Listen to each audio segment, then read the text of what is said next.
Narito tayo ngayon upang matunghayan ang update sa Ruel and Rachel Love Team.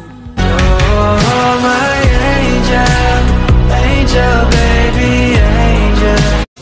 Mr. Cupido, ako na may tulungan mo. Ikaw nga ba si Mr. Right? Ikaw nga ba love of my life? Bakit di na lang tutuhanin ang lahat? Sa video na ito ay talagang naglabas ng saloobin si Miss Rachel sa kanyang mga fans.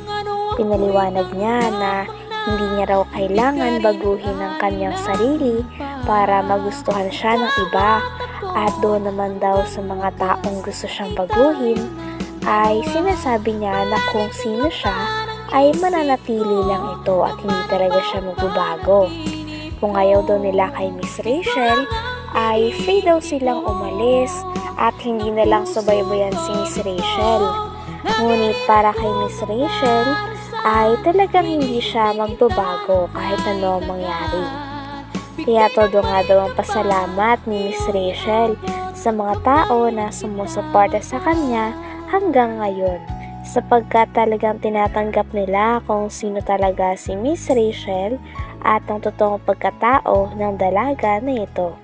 Sobrang thankful daw si Miss Rachel para sa mga tao na hindi nagsasawang sumusuporta sa kanya simula umpisa, at sa mga tao din na talagang tinatanggap kung sino siya at hindi siya binabago. Sabi niya nga ay ito daw talaga ay panawagan niya lang sa mga tao na hindi siya tinatanggap at mga tao na sobrang pang-bash sa kanya. Basta masasabi ko lang po, hindi ko kailangan baguhin yung sarili ko sa mga taong gustong baguhin ako. Kasi kung ano po yung pinapakita ko, yun ako. And then proud ako kung ano ako. Kaya masasabi ko lang po, kung hate mo ako, pwede nyo pong hindi ako panoorin, pwede nyo po ako hindi subaybayan. Kung hate nyo ako, okay lang. Tatanggapin ko po yun. And wala po kayo maririnig sa akin na kahit ano. Kung ayaw nyo po sa akin, pwede po kayong umalis. Pwede nyo po ako hindi subaybayan. Pwede nyo po ako hindi suportahan. And yun ang po yung masasabi ko. And sa mga supporters ko po, sobrang po ako nagpapasalamat sa inyo kasi palagi kayo nandyan. Palagi nyo akong cheer up, palagi nyo akong ina-advise, pinapayuhan sa lahat. Kaya sobrang nagpapasalamat ako sa inyo. As in, wala nang katapusang pasasalamat sa inyong lahat. Kasi kayo nagiging pangalawang magulang ko. Yan. Masaya ako dahil nagkaroon ako ng solid supporters. Kaya sa mga solid supporters ko dyan, mahal na mahal ko kayong lahat at gusto kong makita kayong lahat. Kaya kung may pagkakataon na makikita ko man kayong lahat, igagrab ko na yun. Kaya gusto ko yakapin kayo lahat ng mahigpit at sabihin salamat. Kaya ayun, maraming salamat po. So, masyado nang mahaba yung live ko. Mag-e-end na din po ako kasi anong oras na din. Kailangan niya di magpahinga. Kasi sobra nang abala ko sa inyo. Kasi, ayun, kailangan natin magpahinga din. Basta ako naman po yung nakikita nyo sa akin, yun po yung ako. And then kahit makita nyo ako personal, ganun po talaga ako. Dagdag pa ni Miss Rachel ay na-realize niya daw kasi na parang ang dami daw tao na talagang ayaw siya. Kaya naman talagang ngayon ay sinasabi niya sa mga fans niya at iba pang mga viewers niya na kung ayaw siya nito ay sobrang okay daw sa kanya kung aalis na lang daw sila at hindi nila susubaybayan si Miss Rachel. Nang sa ganon ay mabawasan din ang pagka-toxic sa social media dahil ang gusto niya ay good vibes lamang. Sabi niya din ay kailangan daw tanggapin ng mga tao kung sino talaga siya. Siya kasi yung tao na masiyahin, jolly, at talagang kalog. Kumbaga napakasayang tao kapag kasama. Kaya sana daw ay maintindihan ito ng mga tao sapagkat maging siya ay naniniwala daw siya sa kanyang sarili. Sabi pa nga ni Miss Rachel ay sobra daw ang pasasalamat niya sa mga tao na todo ang suporta sa kanila. Lalong-lalo na si Kuya Val Santos Matubang, Ate Edna, Kalinga Prab, syempre ang kanyang ka-love team na si Kuya Ruel na never siyang iniwan, at pati na rin sa pamilya ni Kuya Ruel. Lalong-lalo na din sa mga page at mga supporters na ginagawa ng kanilang mga fans, sapagkat sobrang na-appreciate ito ni Miss Rachel, lalong-lalo na kapag pinupuri siya sa kung sino talaga siya. Kaya sabi niya din ay simula daw sa araw na yon ay talagang hindi na daw siya magdududa sa kanyang sarili.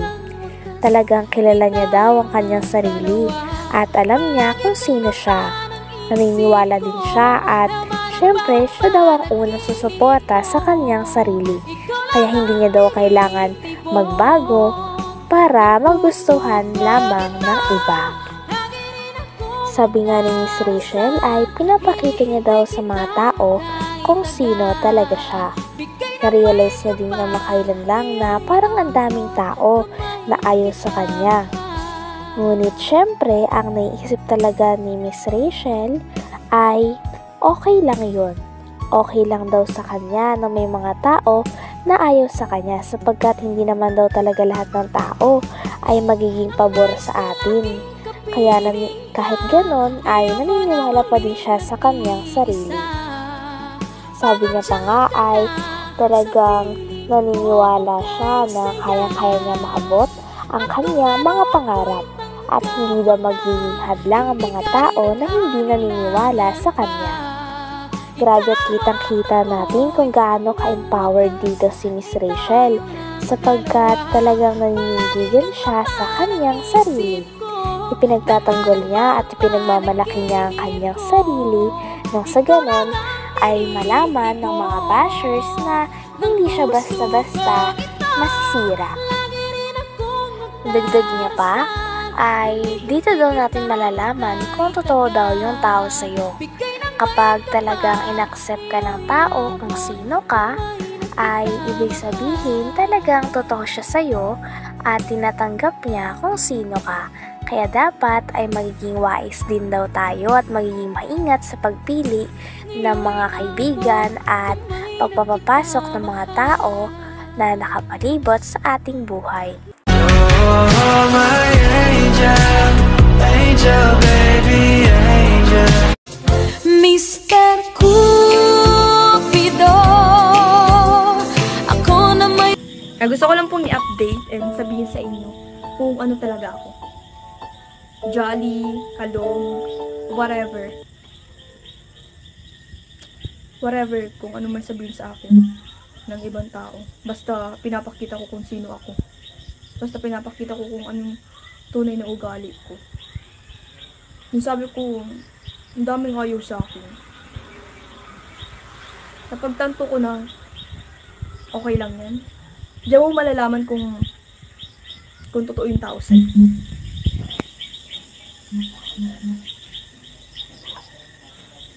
I believe in myself.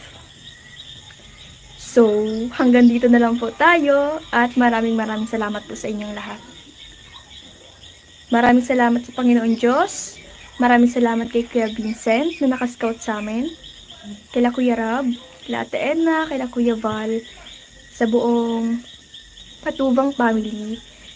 Kila Rowel, sa pamilya ni Rowel, sa buong pamilya ni Rowel. Ayan, maraming salamat sa inyo.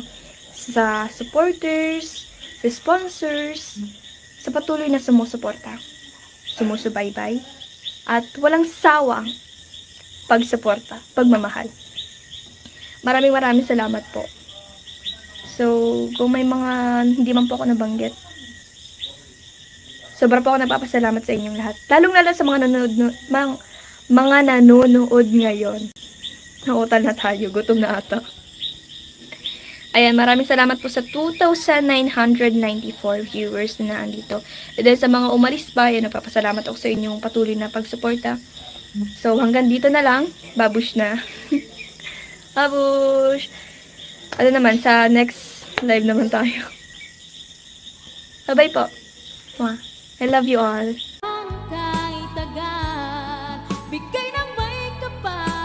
Hanggang dito na lamang muna ang ating update sa Roel and Rachel Love Team.